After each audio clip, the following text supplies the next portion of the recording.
How to edit a video in VN Video Editor. Now in order to edit in VN Video Editor, you just simply need to open the VN application and then tap to this plus button and import the clips into your VN. Then after that, you will create a project and you need to edit that. I already have this default right here.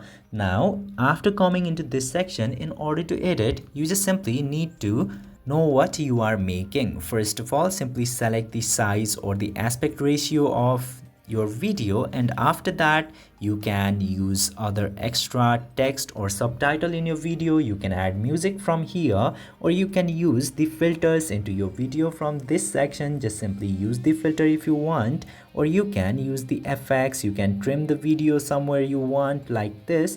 You can very easily be able to do all those things, and you can also change the speed of the video.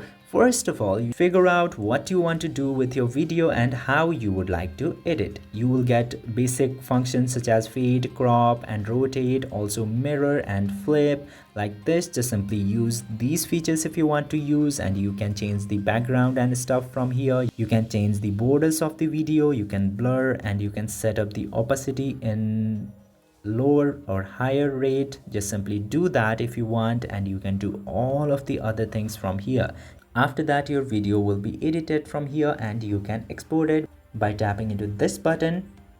Then you will be all set to use VN Video Editor. I hope this video was helpful. If yes, don't forget to hit that subscribe button.